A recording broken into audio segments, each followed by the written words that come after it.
comentando com o Luiz aqui, que sei lá, não sei se a gente vai pra vida adulta, fica com preguiça de fazer interações sociais. Quando a gente era mais jovem, eu pelo menos, né? Eu até gostava de fazer trabalho de grupo. Você gostava de fazer trabalho de grupo? Engraçado, né? Eu sou libriano, pra quem não sabe. E teoricamente eu deveria adorar esse tipo de coisa, né? Trabalho em grupo. Eu já gostei mais quando eu era mais jovem. Hoje em dia, eu confesso pra vocês que eu evito. Eu gosto ainda de ter interações, mas com pessoas com as quais eu gosto de fato de me relacionar. Essa coisa de fazer trabalho em grupo, por exemplo, onde escolhem o grupo pra você e você é obrigado a trocar com essas pessoas, isso me irrita profundamente. Pra mim também. Se eu tivesse que fazer uma faculdade hoje, é isso que a gente tava conversando aqui. Se eu tivesse que fazer uma faculdade hoje, aí tem a hora do trabalho de grupo, eu ia falar, não posso fazer individual, não. Da preguiça. Eu falei isso com uma amiga outro dia, inclusive, assim, eu não tenho mais essa coisa de sair para almoçar com um grupo de 30 pessoas. Eu prefiro almoçar com pessoas com as quais eu realmente sinta que há uma troca. Deixa eu virar pra cá. Exato. E podem chamar a gente antissocial. A gente é antissocial mesmo. Não, a gente não é antissocial, não. A gente só é seletivo.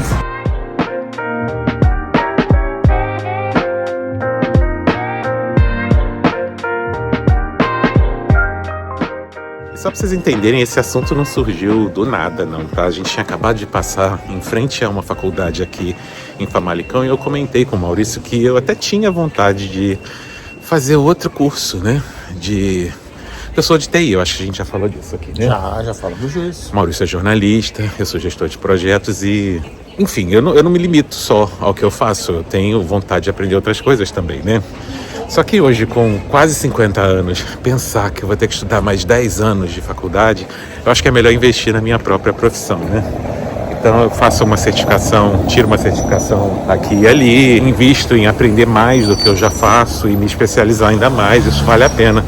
Mas eu tenho vontade, por exemplo, outro dia a veterinária veio aqui em casa para fazer consulta de rotina com o Frederico, né? A gente gosta de vez em quando ver se está tudo bem. E eu comentei com ela que eu faria medicina veterinária numa boa, adoro o tema, não tenho medo de sangue nem nada disso, muita gente tem trauma com isso, né? Mas o Maurício, por exemplo, detesta, né? Eu não suporto sangue, eu não faria nada ligado à veterinária, medicina, nada disso. Eu não tenho nenhum problema com, por exemplo, assistir um procedimento médico qualquer. Eu gosto de brincar dizendo que eu sou formado em medicina pela Universidade Grey's Anatomy com especialização em Dr. House, né? Então eu gosto do tema, eu faria medicina veterinária, medicina humana numa boa. Mas quando eu penso que eu tenho que investir 10, 13 anos, eu vou me formar provavelmente com 65, vamos dar um prazo a mais aí. Olha, nunca é tarde. Vai que daqui a 10 anos vocês olham esse vídeo e falam, nossa, esse cara acabou virando médico, né? Mas enfim, o assunto surgiu porque a gente, enquanto passávamos na porta da faculdade, nós pensamos, não é só estudar, né? Você não estuda sozinho, você tem que interagir com um monte de gente também. E a gente já não tem muito mais paciência para fazer trabalhos em grupo, por exemplo, festinhas de faculdade. Enfim, eu não sei como é, né? Se tiver alguém aí assistindo o nosso vídeo, alguém mais na faixa de idade nossa que estude hoje, conta pra gente como é, mas eu lembro que na minha época de faculdade, na época do Maurício também, você tinha muito evento, né? E muito trabalho em grupo também. Como é que alguém mais velho lida com isso? Porque a gente já não tem mais saco, né?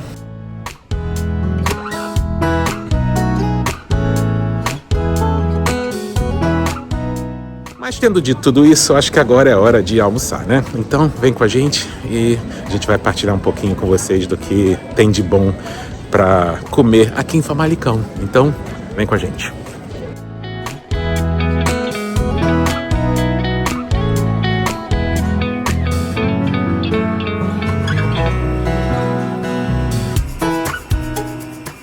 Só pra vocês saberem, a gente já veio aqui antes, tá? Não é a primeira vez, não. Tem uma variedade grande de hambúrgueres aqui. Pra quem curte hambúrguer, não vão faltar opções. Mas eu confesso que hoje eu queria alguma coisa diferente. Um prato, sabe? Com aquele pedação de carne, assim. Tem um bife aqui apimentado, muito bom.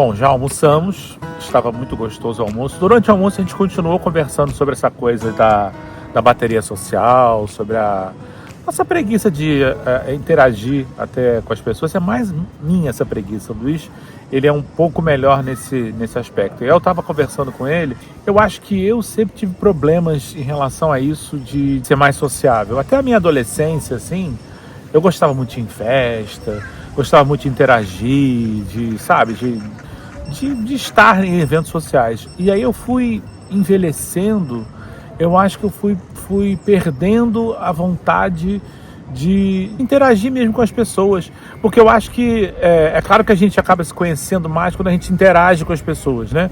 Não dá pra gente ficar só com a gente, né? Pensando só dentro da gente.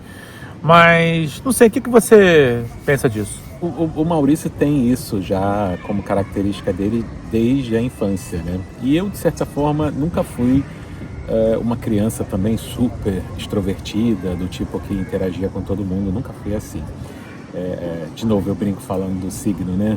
Como libriano, esperam que a gente seja super sociável, né? Tem essa imagem pré-formatada, mas no meu caso não é bem, não foi, nunca foi, nem é assim, né? Eu era mais sociável um bocadinho, eu conseguia, mas sempre em grupos menores, seletivos, como eu falei antes, né? Quando eu notava que havia, de fato, a possibilidade de ter alguma troca, né? Alguém que eu gostasse, um grupo menor que eu gostasse. Eu nunca gostei dessa coisa de participar de festas com 30, 40, 50 pessoas. Por outro lado, com o tempo passando, eu fui notando que esse lado mais introspectivo foi crescendo mais em mim, né?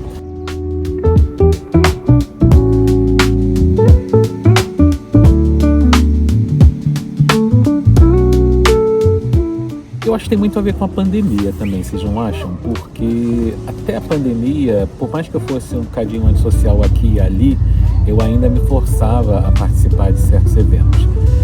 Depois da pandemia, eu acho que a gente entrou num modo de sobrevivência tão grande também. Eu não sei se é porque a gente não tinha muito bem a certeza do que ia acontecer no dia seguinte.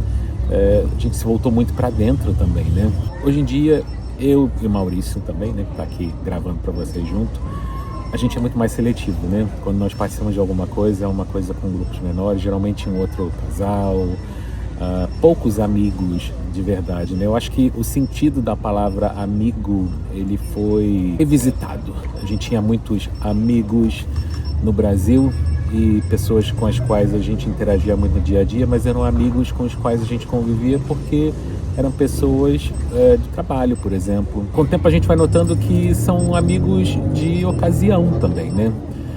Muitos ainda mantêm contato conosco e nós com eles também, mas de fato hoje somos mais seletivos e saímos com pessoas com as quais de fato achamos que há alguma troca, como eu falei antes. Então tem que ter uma conexão, não é simplesmente só para colocar um carimbo e dizer que tem amiguinhos e mostrar no Instagram, muito pelo contrário.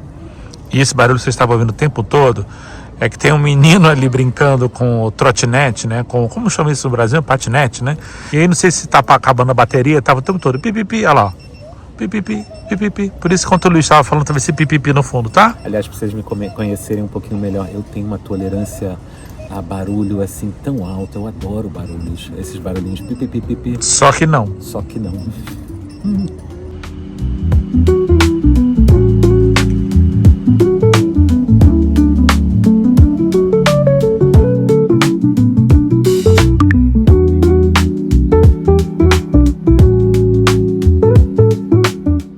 Eu acho que dá para terminar aqui falando um pouquinho mais também sobre migração, né? Que nem é um assunto que a gente gosta muito de falar, mas conversava agora há pouco com o Maurício também sobre a necessidade de pesquisar muito antes de se mudar para um país novo, né? Muitas vezes as pessoas têm a tendência de achar a sua cultura do teu país de origem é igual à cultura, aos modos do país para o qual você pretende se mudar. E muitas vezes não é assim. O Brasil é de um jeito, a Argentina é de outro jeito diferente, nos Estados Unidos você vai ter que se adaptar também porque a cultura é diferente. Aqui em Portugal também, por mais que tenhamos tanta ligação histórica com eles, há muitas diferenças também. E ultimamente o que se vê é muita gente voltando para o Brasil frustrado porque não fez a sua própria pesquisa, não entendeu como as coisas funcionavam e chegou aqui achando que podia simplesmente repetir em Portugal os mesmos comportamentos do Brasil. É importante ressaltar que cada um tem o seu jeito. Você não chega, por exemplo, num país novo querendo impor a tua maneira de pensar, né? Você tem que se adaptar, tem que observar como as coisas funcionam no outro país. Então, hoje em dia com a internet fica tão mais fácil pesquisar, gente. Não se metam a fazer mudanças drásticas na vida de vocês sem muita pesquisa, sem muita avaliação prévia, para que vocês não fiquem frustrados depois e voltem para o Brasil com a sensação de que jogaram anos da vida de vocês fora, né? Então pensem muito bem antes, façam escolhas acertadas e entendam que vocês precisam ser flexíveis também, porque senão a coisa não anda, né? Agora eu queria pedir uma ajuda para vocês. Deixem aqui nos comentários o que vocês acharam desse tipo de vídeo, que a gente conversa mais com vocês. Deixa aqui nos comentários. Então, o que vocês acharam desses assuntos? Comentem os assuntos que nós tratamos aqui e também sugiram outros assuntos que vocês gostariam que a gente falasse aqui. E se gostaram desse formato, né? Por favor, deixem os comentários aqui, certo? Um beijo para vocês e até o próximo vídeo. Semana que vem tem mais.